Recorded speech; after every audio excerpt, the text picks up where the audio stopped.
Hey guys, welcome to the Judicial Wings, the knowledge of judiciary, executive and legislation. I am Pallavi with you again with the lecture serial Sale of Goods Act 1930.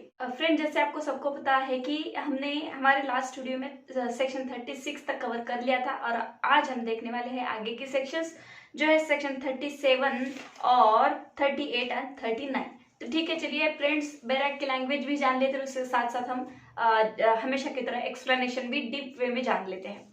तो देखिए section 37 क्या कहता है, delivery of a wrong quantity. देखिए delivery of a wrong quantity का मतलब क्या है, जो क्वांटिटी आपने मांगी थी, मतलब बायर ने जो क्वांटिटी के गुड्स मांगे थे, मतलब 1 किलो गुड्स चाहिए, तो हो सकता है उसने कम भेजे हो या फिर ज्यादा भेजे हो या फिर मिक्स करके भेजो, तो इसे कहा जाता है डिलीवरी ऑफ रॉन्ग क्वांटिटी। तो देखिए अगर डिलीवरी ऑफ रॉन्ग क्वांटिटी हो जाए गुड्स की तो क्या करना चाहिए बायर को और सेलर को, और राइट क्या है बायर को अगर डिलीवरी रॉन्ग क्वांटिटी की हो जाती है, और सेलर को भी क्या राइट्स और लाइबिलिटी है ये बताता है ये सेक्शंस। ठीक है, तो देखिए यहाँ कहा गया है where the seller delivers to the buyer quantity of goods less than he contracted to sell. देखिए यहाँ पे सेक्शन 37 का सब सेक्शन 1 बोलता है कि लेस क्वांटिटी के बारे में। जैसे मैंने अभी आपको कहा कि रॉन्ग क्वांटिटी का मतलब होता है लेस, मोर और मिक्स। तो यहाँ पे पहला जो सब सेक्शन है वो लेस क्वांटिटी के बारे में बोल रहा है, हमेशा याद रखिएगा प्रीलिम्स के लिए। तो less than he contracted to sell, जो भी उन लोगों में कॉन्ट्रैक्ट हुआ था बायर और सेलर में, तो यहाँ पे उससे कम गुड्स भेजे गए हैं। द बायर में रिजेक्ट देम, तो बायर क्या कर सकता है, रिजेक्ट कर सकता है, लेकिन कैसे, but if the buyer accept the good so deliver he shall pay for the them at the contract rate. देखिए अगर आपको गुड्स जितने आपने मांगे थे, जितना कॉन्ट्रैक्ट में मेंशन किया था उससे कम आ गए, तो एक तो आप रिजेक्ट कर सकते हो, यानी ये बायर का राइट है। लेकिन बायर अगर एक्सेप्ट कर लेता है तो जितना भी रेट आपका कॉन्ट्रैक्ट में फिक्स हुआ था कि मैं ये गुड्स इतने इतने रुपए में लेने वाला हूं, तो उस कॉन्ट्रैक्ट के हिसाब से ही आपको उसको पैसे देने पड़ेंगे, चाहे भले आपने गुड्स कम थे और आपने एक्सेप्ट कर लिए होगे तब भी। ठीक है, तो ये हुई पहली बात। ठीक है, अभी सबसेक्शन 2 में हम आते हैं where the seller delivers to the buyer a quantity of goods larger than he contracted to sell. अब यहाँ पे सेलर ने क्या है, जितना कॉन्ट्रैक्ट हुआ था गुड्स का उससे कई ज्यादा गुड्स भेज दिए हैं बायर को।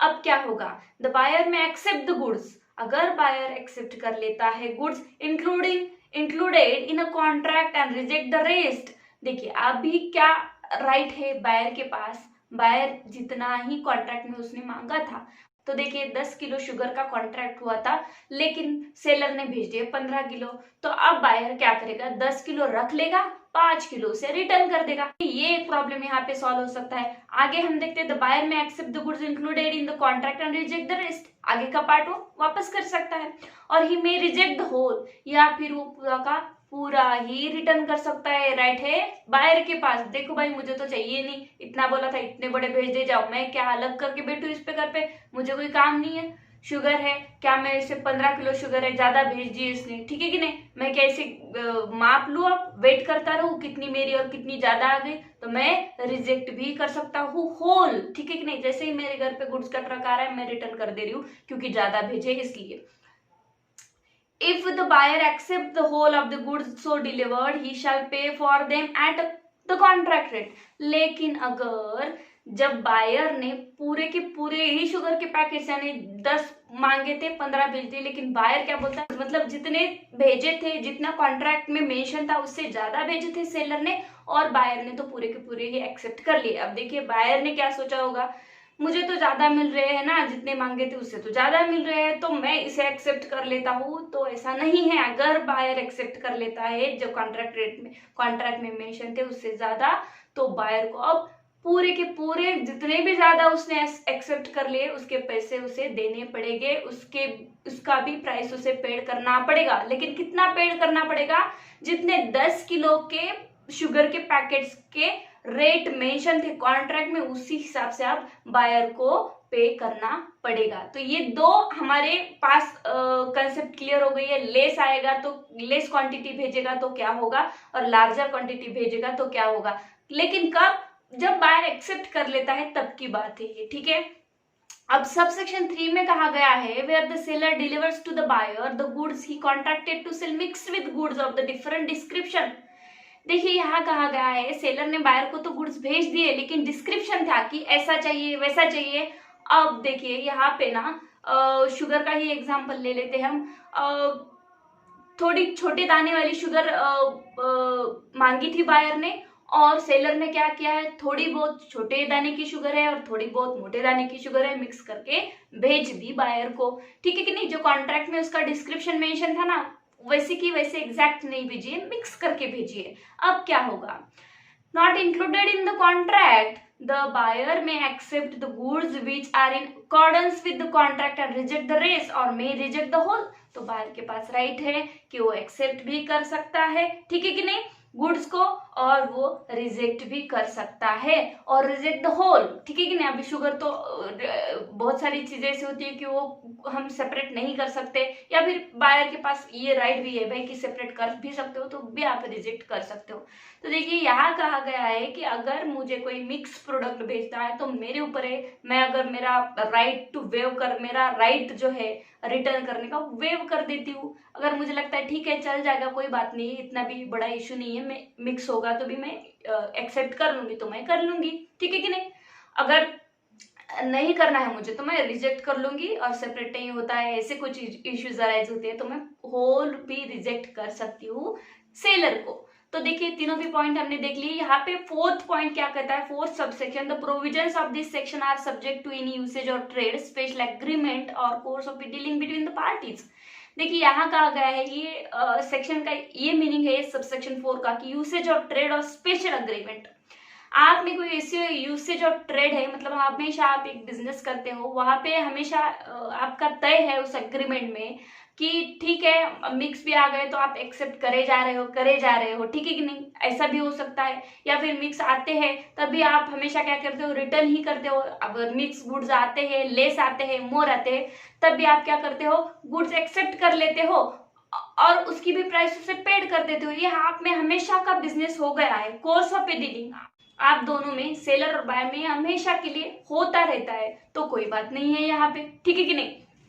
अगर देखिए अग्रीमेंट में, मैं हमेशा आपको बोलती हूँ कि अगर अग्रीमेंट में आपने कुछ लिखा है तो इस लॉ की तो जनरल प्रोविजन की जरूरत ही नहीं है आपको। अगर आपने अग्रीमेंट में लिखा है कि देखो भाई मैं तुम्हें लेस भेज देता हूँ, बाकी का जो है ना वो पैसे मुझे मत देना, तुम जितने हैं उतने ही देना। अगर मिक्स गुड्स आए ना तो 10 रुपए की चीज है तो तुम 8 रुपए में ले लेना। ऐसी कुछ चीजें आपके ट्रेड्स बिजनेस में और अग्रीमेंट में लिखी है तो ये जनरल प्रोविजन आपको लागू नहीं होगे, आप अपने कॉन्ट्रैक्ट के तरह ही चलोगे। तो ये बोलता है सबसेक्शन 4, जैसा भी आपने कॉन्ट्रैक्ट में लिखा है कि लेस गुड आएंगे तो आप क्या करेंगे, मोर गुड्स आएंगे तो आप क्या करेंगे, और मिक्स गुड्स आएंगे तो आप क्या करेंगे, लेकिन आपने कुछ भी नहीं लिखा है तो फिर ये सेक्शन आपको काम में आएगा। ये बताएगा किसकी लायबिलिटी बनती है, ये बताएगा किसका राइट बनता है, ठीक है।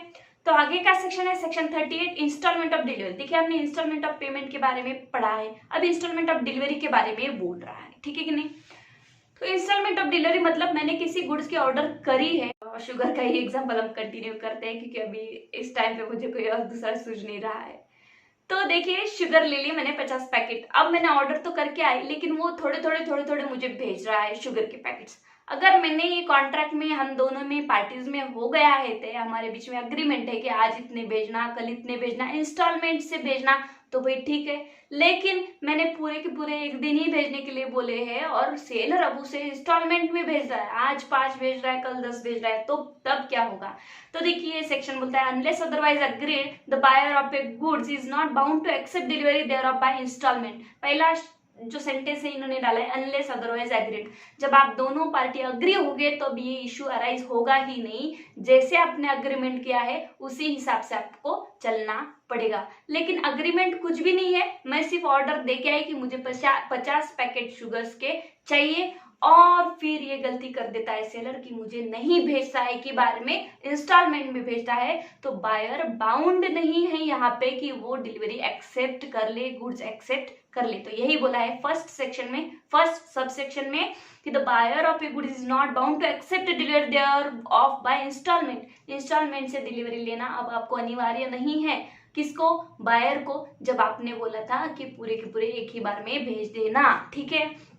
आगे का तो देखिए इसका सब सेक्शन 2 बोलता है where there is a contract for the sale of a goods to be delivered by stated instalment which are to be separately paid for and the seller makes no delivery or defective delivery in respect of one or more instalment. देखिए यहाँ कहा गया आप कोई भी contract कर रहे हो सेल ऑफ गुड्स में और डिलीवर बाय स्टेटेड इंस्टॉलमेंट और आपने वहां पे स्टेट मेंशन किया है कि इंस्टॉलमेंट से डिलीवरी होगी which are to be separately paid और आप उसे सेपरेटली पेड भी कर रहे हो, मतलब आज 5 पैकेट आ रहे तो उसके 5 पैकेट के पैसे पेड कर रहे हो, कल आ रहे 10 तो कल 10 के पेड कर रहे हो, तो कोई इश्यू नहीं है। And the seller makes a delivery or defective delivery in respect of one or more instalment, अगर इसमें डिफेक्ट कर देता है सेलर और it is a question in each case. तो देखिए ऐसी चीजें अगर होती है तो ये ईच क्वेश्चन पे डिपेंड करता है, ईच केस पे डिपेंड करता है कि आप दोनों में क्या तय हुआ था और अगर कौन डिफॉल्ट कर रहा है, यानी कि बायर पेमेंट्स को डिफॉल्ट कर रहा है या सेलर इंस्टॉलमेंट ऑफ डिलीवरी पे डिफॉल्ट कर रहा है। तो ये तो ईच केस पे डिपेंड करता है, depending on the term of a contract, आपके कॉन्ट्रैक्ट के टर्म पे डिपेंड करता है। And the circumstances of the case, circumstances पे डिपेंड करता है कभी कभी, ठीक है कि नहीं, कोई ऐसी सिचुएशन आ जाती है जब वैसा करना पड़ता है। whether the breach of a contract is repudiation of the whole contract, तो क्या आप पूरा की पूरा कॉन्ट्रैक्ट यहाँ पे रेपुडिएट कर सकते हो अगर ऐसी सिचुएशन आती है, और whether it is severable breach giving rise to the claim for the compensation but not to right to treat the whole contract as a repudiate. देखिए यहाँ कहा गया है अगर ऐसी सिचुएशन आती है कि सेलर इंस्टॉलमेंट ऑफ डिलीवरी में डिफॉल्ट कर देता है तो जितना भी इंस्टॉलमेंट ऑफ डिलीवरी में डिफॉल्ट करता है तो आप उससे कंपनसेशन मांग सकते हो, क्लेम कर सकते हो, पूरा की पूरा कॉन्ट्रैक्ट आप यहाँ पे रिजेक्ट नहीं कर सकते, ठीक है। तो आगे का सेक्शन बोलता है delivery to career or war finger. आपने सेलर ने डिलीवरी कर दी है कैरियर को और वार फिंगर को, वो कैसे, देखिए where in pursuance of a contract of the sale the seller is authorised or required to send the goods to the buyer, delivery of the goods to the carrier whether named by the buyer or not for the purpose of transmission to the buyer or delivery of the goods to the war finger for safe custody in a prima facie deemed to be delivered to the goods to the buyer। देखिए यहाँ कहा गया है जहाँ पे seller को authority है और सेलर ऑथराइज्ड है क्या करने के लिए, to send the goods to the buyer को गुड्स सेंड करने के लिए, delivery of the goods to the carrier, तो क्या करेगा वो कैरियर के पास डिलीवरी कर देगा, whether named by the buyer or not for the purpose of transmission to the buyer, ठीक है। भले ही बायर ने बोला होगा कि इसी के पास भेज देना, उसी के पास भेज देना, कोई नाम नहीं बताया, और delivery of the goods to the wharfinger और सेफ कस्टडी, तो अगर ऐसी डिलीवरी अगर सेलर की तरफ से हो जाती है और सेलर ऑथराइज्ड है उस चीज के लिए तो ऐसा माना जाएगा कि बायर को डिलीवरी हो गई है, प्राइमा फेसी, मतलब पहले माना जाएगा ऐसे कि बायर को डिलीवरी हो गई है और बायर ने आपको अथॉरिटी दी है कि कैरियर के पास दे देना, डिलीवरी मुझे हो गई, ऐसा ही समझा जाएगा। सबसेक्शन 2 में बोला गया unless otherwise authorised by the buyer the seller shall make such a contract with the carrier. देखिए unless authorised by the buyer, देखिए अनलेस अदरवाइज बोला गया है यहाँ पे, मतलब बायर ने कोई अलग नहीं बताया है, the seller shall make such a contract with the carrier, और बायर ने बोला भी नहीं है कि मैं खुद मेरे चीज जो गुड्स है उसकी डिलीवरी लेके जाऊंगा, या फिर किसी कैरियर का नाम नहीं बताया गया कि इसके पास ही दे देना, तब the seller shall make such a contract with the carrier or war finger on behalf of the buyer as may be reasonable having regard to the nature of the goods and the other circumstances of the case। तो seller को authority है, seller buyer के behalf पे किसी career को और वार finger को contract कर सकता है गुड्स डिलीवर करने का, if the seller omits to do and the goods are lost or damaged in course of a transit. लेकिन सेलर को भी कॉन्ट्रैक्ट कैसा करना है, उसके साथ सेलर को भी पूरा देखना चाहिए, अगर कांच के कोई गुड्स हो गए या कोई ऐसे नाजुक गुड्स हो गए जो कि उसे अच्छी तरह से पैकिंग नहीं करते हो आप, तो वो टूट जाएंगे, ठीक है कि नहीं। तो इसीलिए सेलर को भी अच्छी तरह से देखना चाहिए कि कितना इसे संभाल के भेजना चाहिए, कैसे डिलीवरी इसकी होनी चाहिए। अगर बहुत तो खराब रास्ता है और वहां पे अगर कांच के गुड्स भेज रहे हो आप और उसी भी अच्छी तरह से पैकिंग नहीं करते हो तो यहाँ पे क्या होगा, गुड्स डैमेज हो जाएंगे, ठीक है कि नहीं। तो अगर ऐसी प्रॉपर केयर करने के लिए, प्रॉपर डिलीवरी करने के लिए अगर सेलर ओमिट्स करता है तब क्या होगा, गुड्स अगर डैमेज हो जाते हैं और while in the custody of the wharfinger the buyer may decline the treat the delivery of the carrier or wharfinger as a delivery of himself or may hold the seller responsible for damages. तो देखिए अगर ये सारी चीजें, ये सारे precautions seller goods भेजते वक्त नहीं लेता है तब क्या होगा, तब बायर उसे डिक्लाइन कर सकता है, यानी कि मैं ये गुड्स डैमेज वाली नहीं लूंगा, और इसके लिए सेलर को रिस्पॉन्सिबल ठहरा सकता है और उसे डैमेज भी मांग सकता है। ठीक है। रूल 3 में बताया गया है अनलेस अदरवाइज एग्रीड। देखिए और यहाँ पे बोला गया है अनलेस अदरवाइज एग्रीड, मतलब आपके कॉन्ट्रैक्ट में आपने अगर फिक्स नहीं किया होगा तभी ये जनरल रूल्स आप पे लागू होंगे। अगर आप ही खुद कॉन्ट्रैक्ट में लिख रहे हो कि डिलीवरी तो मैं ही ले जाऊंगा, आपको कोई चिंता करने की जरूरत ही नहीं है, तब ये रिस्पॉन्सिबिलिटी जिसने उठाई है अपने कॉन्ट्रैक्ट में उसी पे लगेगी। अगर साइलेंट है कॉन्ट्रैक्ट, वहां पे कुछ मेंशन नहीं है, तब बोलते हैं ये लॉज हमारे कि आओ भाई हमारे पास, अब हम बताएंगे आपको क्या करना है। Unless otherwise agreed where goods are sent by the seller to the buyer by a route involving sea transit. Sea transit से आपके गुड्स जाने वाले हैं in a circumstances in which it is usually insured. देखिए यहाँ कहा गया है सेलर को बताना चाहिए, नोटिस देनी चाहिए बायर को कि देखो भाई ऐसा कभी कुछ हो सकता है, आपको आपके गुड्स का इंश्योरेंस निकाल के रखना चाहिए।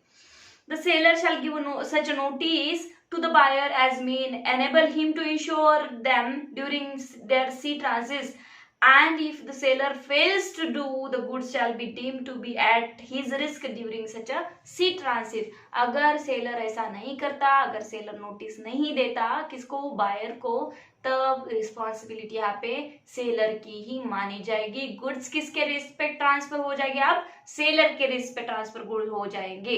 ठीक है, तो ये रहे हमारे 3 सेक्शन 37, 38 एंड 39। आगे के सेक्शन हम नेक्स्ट वीडियो में देखेंगे, तो आप सब्सक्राइब जरूर करिएगा। अगर आपको मराठी में सीपीसी देखना हो, अगर आपको हिंदी में आईपीसी देखना हो, तो प्लेलिस्ट पे भी जरूर विजिट कीजिएगा। And thank you so much for watching.